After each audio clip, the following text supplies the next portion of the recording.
And Taylor asked me how many jokes I make about boats, and I said 6. 6? But I'm joking. That was the last one. There's gonna be no more of that. Right. I'm here with DDK. Yep. Is it true that your middle name stands for Dick Squad? Yeah, that's true. Yeah. But really, Dick Squad. It's definitely Dick Squad. Dick Squad. Dick Squad. Dick Squad. Is Dadoka? That's another word, isn't it? Well, it's just like, it's because I have to follow the trend of being just completely unoriginal, right? So obviously my nickname is my initials. So I was like, well, I need a longer nickname than just 3 letters of characters, because often that's just not good enough in most when you're creating character creation, right? So I just extended it, so it's the next letter. So okay. Dan. So then, how'd you recondense? How'd you go back to just DDK? Well, I mean, it was always already DDK, Dadoka. I think it always sounds better if you sound kind of like if you're just pretending to be Japanese, like Dadoka. Then it's better. But I'd only ever use that just because I can't get 3 character names like Twitch, for example. They save those for basically any kind of convention or whatever, because they tend to have those abbreviations, right? So they want to make sure that the cons or whoever it is can get those 3 character names. So that's what I was told, at least. So I can't get DDK on Twitch, but yeah, DDK. I don't think I even really liked the nickname. I was just in a situation where I had to change it very quickly. Yeah. When I was signing a contract with Dignitas in 2005, I was like, this is me. I'll be known as this guy now. I can't change it because it's what I'm starting my career as. So yeah, my first esports nickname was Death Scythe, and I used the L. Death Scythe. Yeah, in the right bracket. No, I respect that you just told everyone that. I respect that. I'm out there, man. That's pretty cool. But yeah, taking a break and then coming back, I was able to change my name. Yeah. So I had the option to choose something a little bit more maybe mature, or just something else, whatever you're feeling. And when you're 12, Death Scythe is the coolest name ever. But when you hit your 20s, you might want something else. So that makes sense. But I'm here with Dadoka, aka DDK, aka Daniel. Can I ask you where Launders came from? I know you're interviewing me, but absolutely. It's a conversation on a boat. Right. It's a very, very rocky boat. I actually asked you about your name because I'm very curious about that, because I really love just the etymology of things, and also just how words sound and look. Yeah. So Launders is just letters that I thought that I was looking for a name that fit 3 criteria. 1 was that it looked good in lowercase. 2 was that it looked good in uppercase, and then 3 that it sounded like something you would call your friend. So like an actual name.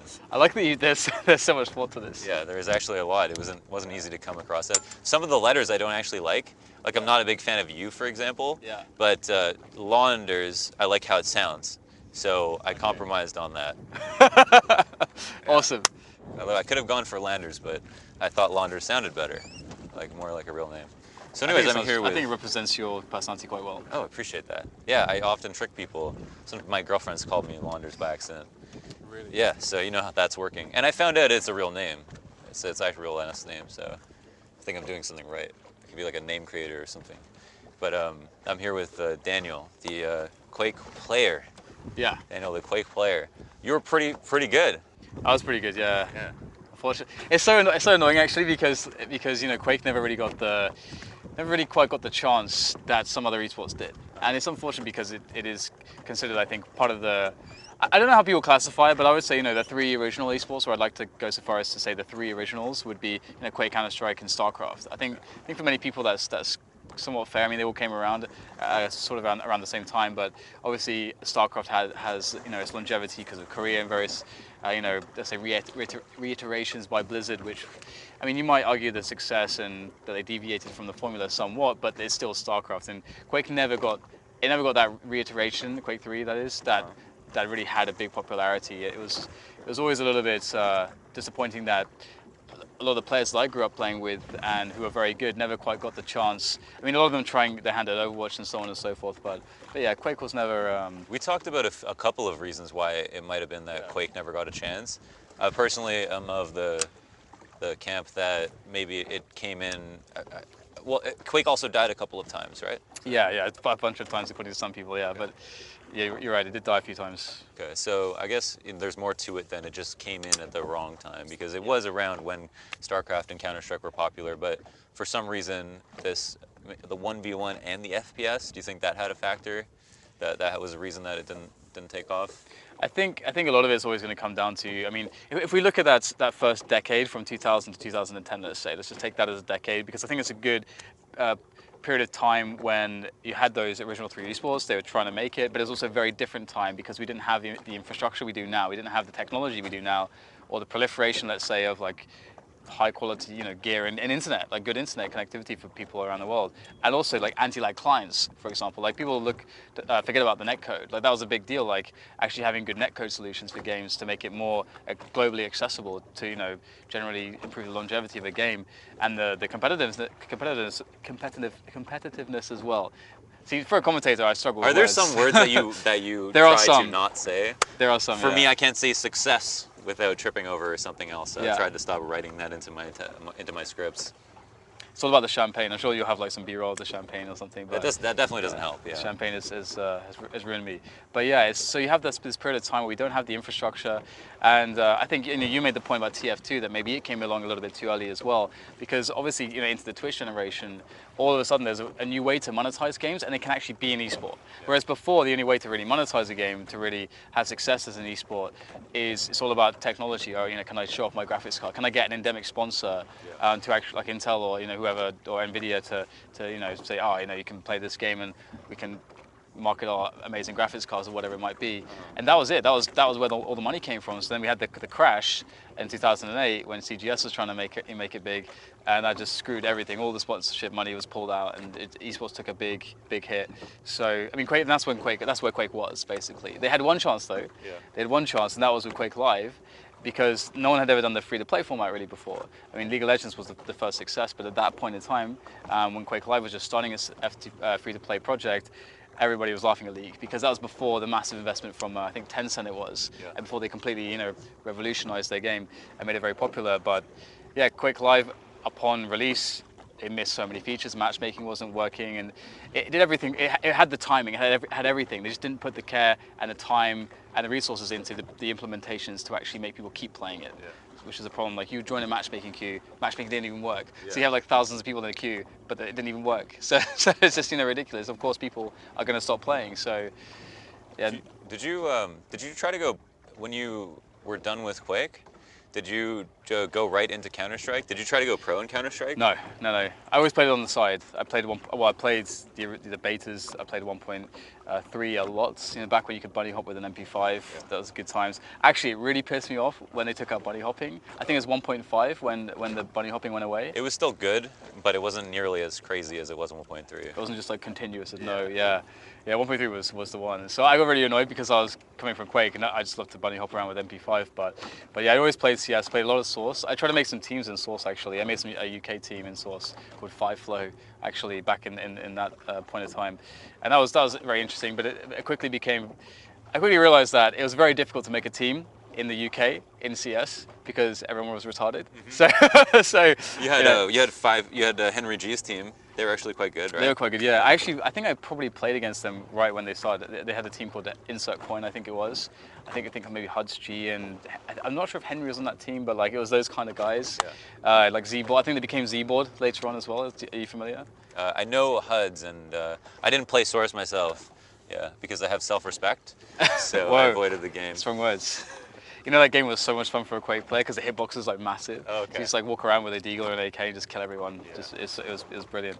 But yeah, I played everything. That's kind of, for me, I just played everything because I'm a massive nerd. I love competitive esports type games, and Counter-Strike is just, I've always loved it. I've always loved Counter-Strike. The thing is that I didn't become an analytical player until like much later on, okay. and so that was really the thing. Otherwise, I was just the average Counter-Strike player basically. Yeah. But you were making content, right? You've made YouTube videos talking about just psychology and sometimes a lot to do with sports psychology. Yeah. Flow state's one of your favorite things to talk about. Yeah. That I think is very interesting. Where we're in a game that's extremely hard to be consistent. Can maybe name? There's maybe 5 players that have never been called the worst player ever, and those are you've like Coldzera, Nico. Who maybe, even Olaf has had dips, right? Maybe Brax, if you know. Brax, yes, the legend, the kid. We'll talk about CS Summit in a little bit, but you were making content, and then you moved into Counter-Strike. How did you hit the ground running so fast in Counter-Strike with casting? Why are you so popular? I have no idea. It's really weird because I mean, I don't know if you're a similar person to me, but like I hate everything that I do. But I very rarely ever satisfied with anything that I do. I'm the opposite, actually. Oh, okay. Yeah, I hate Just people like, like you. just like super smug all the time. Because I know you're doing good work, for example. I love saying this to people like you because I can understand it somewhat, but for me, if I make something, I believe that it is in me somewhere. Some place inside me knows that what I made is good. And if I make myself a slave to the doubts that I have, I think that's my own fault and I should be ashamed of that, so I never do that. If I make something, I know it's good, and if I don't think it's good, I don't put it out. I would never put anything out. Basically, that's what would happen. Yeah, I think I got very lucky because, in many respects, because like, so I had sort of like this transformative like few years, basically, in how I fought and how I approached games, basically, and being competitive in esports games, and it happened when there's a big lull. I think it was after the CGS era, and I was just still playing everything. I was playing a lot of CPM actually, and basically I got into Quake World because I always thought that game was very cool. Like as far as the 4v4 format in particular, it was very fascinating. Like everybody always referred to it as like, you know, this is the peak, the prime. You can't top this. The gameplay's so good. Yeah. So I was like, I have to try this. And because at that point, it's very late to start Quake, but the game had already been out for like, you know, been played it for like 16 plus years. It's quite a late starter in that sense. But I wanted to figure it out basically. So I wanted to go in there. I was like, you know what, I have amazing movement. I have, you know, very good aim. Surely, and I've played, you know, Quake on a very high competitive level for like a decade. Surely I should just be able to walk into this and be very good at it straight away. Like that would make sense. But then I realized, of course, that's not the case. And so then I'm like, oh well, decision making is a thing, I guess. So then I was basically, the whole project was within a year I wanted to get right to the very top level to compete with the people that are like you know, godlike status who've been playing for 16 years already, and to do that within a year of playing it, just with, you know, having good decision making. So I took that project upon myself, and at the same time I just come off of trying to make it with poker as well, and poker taught me a lot because like the professional mindset of a poker player, an online poker player, is like I think everything can cross over basically with esports, like all those mindsets. And the difference with poker as well is that you really get a much better ability to essentially look at a macro perspective. Like everything comes from the macro perspective. It's like, I'm going to make this decision, and it might be, you know, I might lose it, you know, in this instance, in this instance, in this instance. But I know that through the 10, 100,000 hands that I want to play, that this is the correct strategy. Probability. Exactly, and so that mindset is not something that's you'd really get in gaming. You can't really get that perspective in gaming because we never really are faced with these sample sizes. You know, we can't really conceive that. So that affects your decision making massively. It means that you're, you know, and so that's, again, I'll start talking about decision making now, but that's the basis of what I originally realized when I got into poker. I was like, holy shit, there's a lot of amazing stuff here that can really help me as a thinker in esports. So then it crossed over, and that experience with Quake World then made it so that I was like, you know what, I should make content because I've learned so much now, and I think that a lot of people could benefit from this too. So you're almost getting as big as me, and you're still a little bit small, but you know what I mean, you're getting there. Yeah. What's your opinion on how much being healthy and being in shape and maybe just being big affects how good you are at games? Is there a connection between being in shape and being consistent? I think there's a connection between being happy and being consistent. Okay. So, because I think it's an interesting one, because I have a friend actually he works at Red Bull now, and he's massive. He's like a ex-professional rugby player, like a very high level, and he really advocates, like he really thinks deeply that if you're very fit and healthy, like it helps you, you know, your mind, like from a cognitive perspective, you know, you'll be sharper, you'll be better, you'll be more on point. From an ability for mouse control, like you'll have even a better sensitivity, and you know, for like how to do these like micro movements and so on. And I can talk a lot about mouse mechanics and the skill of mousing and so on. So I can definitely attest to that. And there is an argument potentially, like, you know, if anyone like looks up in the central nervous system, for example, like and how that affects your training and how that actually works, you can start to understand that there is actually an argument that maybe even having just like more muscle can potentially benefit you. Having more sensitivity to that could actually benefit you in your mechanics. But I don't buy into it too much. For me, it's just more about the fact that I've always been quite passionate about certain fitness things, and that's just something that I really enjoy. And for me personally, I play best if I feel good. And so if I feel good in my body, then I'm going to be feeling better as a person. I'm going to be feeling more ready, more like I've lined up all my ducks basically, and so that's why it would help me from a performance perspective. But I don't know necessarily if there is. I haven't read any studies, if there's any heavy correlations between, fitness or muscle mass. You see someone like Shroud, he's never worked out before. Yeah. And he's amazing. Mechanically, more gifted than any other player probably.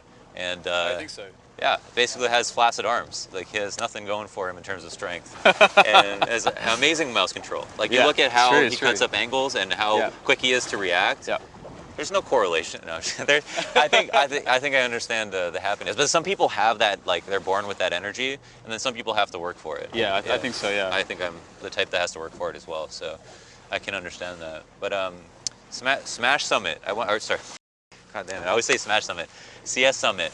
I wanted to talk about because I felt like you two are, and obviously James is manning the ship right now. Yeah. Are really great casters to have been chosen for the Smash Summit because you have kind of a little laid back, chill vibe, and you have just like a unique sense of humor. Even though you're like two of the more professional people, I would say, in a sense. So. Yeah. Well, I guess not so much how you cast, but just how you present yourselves, and yeah. Was this an event that you, I guess first of all, did they just reach out to you and you were like, absolutely, we'll come, or?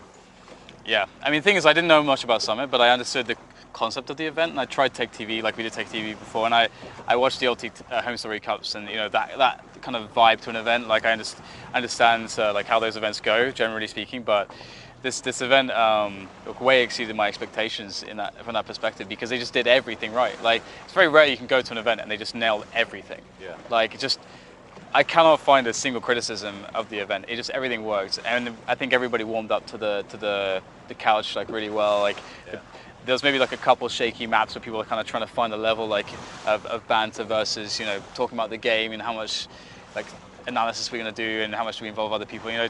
But I think it leveled out really well, and yeah. I mean, did I answer your question? Kind of, yeah. Well, I didn't even really get into it, but just wanted your thoughts on the event itself. So that does.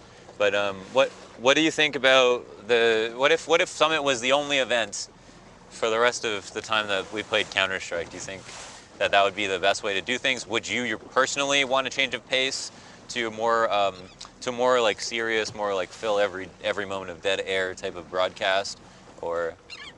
I think the way that it is right now is probably the best way that it could work, like the climate right now, because you want an event like this to pop up every so often as almost comic relief. Not necessarily comic relief, but just relief generally from the overly serious vibe, because it is esports, and that's something that with ECS that we try to respect as well, is that we understand, okay, this is just esports, it's a video game show. You don't want to make it too serious. It's just, I think that's a bit taxing almost for people to just constantly see big like desks which are very intimidating, like these big desks, very angular, and then you've got these ill-fitting jackets because people are pressured, they're probably underpaid, but also pressured to have that look, to be sports, and they miss too much of the identity.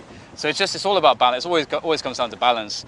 But I think things are good as we have them. We have the prestigious leagues, we have the big leagues, we have the majors, we have these big events that should be serious. But then you want an event like this every so often to get to know the players. So, to be able to actually have a situation where you can really invest in the personalities and connect close to the game, but you can't have it all the time because it would just remove a lot of the hype, and it is about the game ultimately. And I think the formula that we have, because again, you'll probably get into this in a moment, but one of the best things for a commentator there who works leagues all the time is that you don't feel like you have the burden of expectation for as to what the viewer expects, but you can just sit there with your mates and just talk about the video game that you are really passionate about, and you don't often get to really express yourself about how passionate you are about it, even on a league broadcast, because you have that expectation. Is there a way to incorporate the ability to only talk when you want to a more professional setting? Or I know you actually, when you guys cast, you don't even force speaking when you don't need to. You take a pause whenever there's nothing to say, and then you just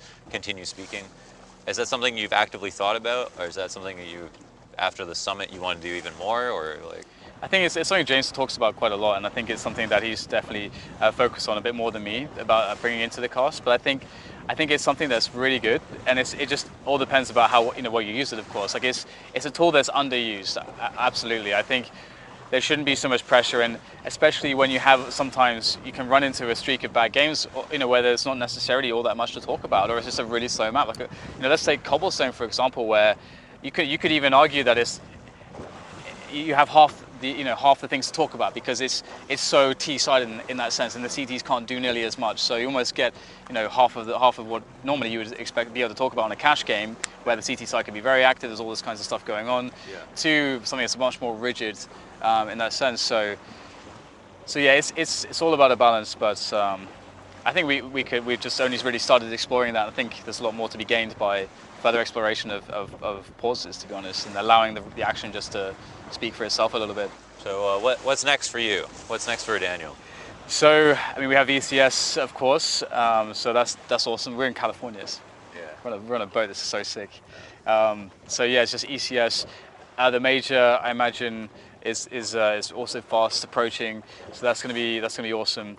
Beyond that, I'm not too entirely sure what I'm doing. QuakeCon is normally something that I try to frequent, but again, we'll see how that turns out because the climate has changed somewhat. So I can't take anything for granted. On the horizon. Yeah, exactly. So I don't know, who's going to do the event, or who's going to get hired to or even be approached to do the casting. Are you looking to potentially cast that?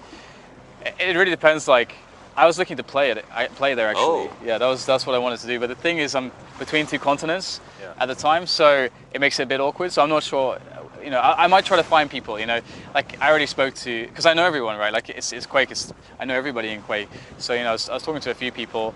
I wanted to make a team with Too Good actually because I think it'd be really fun because he's kind of in the same spot as me, where it's Diabolical. like, James from exactly.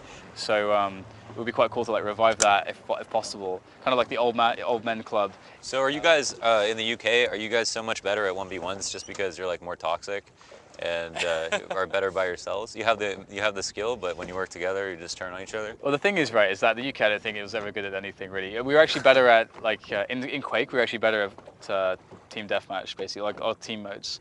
We almost never had a really top tier jeweler. Like actually, Too Good he had basically the best run I think in Quake 4 in the WSVG circuit when he actually really applied himself to duel. He was very legitimately like a top 8 player then at a very competitive time. Whereas for me, I would always have described myself as between like probably like top 12 at best, generally speaking. When I was going to duel events in 2008, that kind of period. But the problem, I mean, it's another thing to get into, so I digress. But yeah, generally speaking, the UK has never really had, for some reason. I mean, people would usually talk about it being cultural because in the UK, gaming is not really accepted as much as it is in a lot of other places in Europe, and we have a very different lifestyle, generally speaking. The way that school works, you're very pressured immediately to go get a job, go to education, and there's just not the time.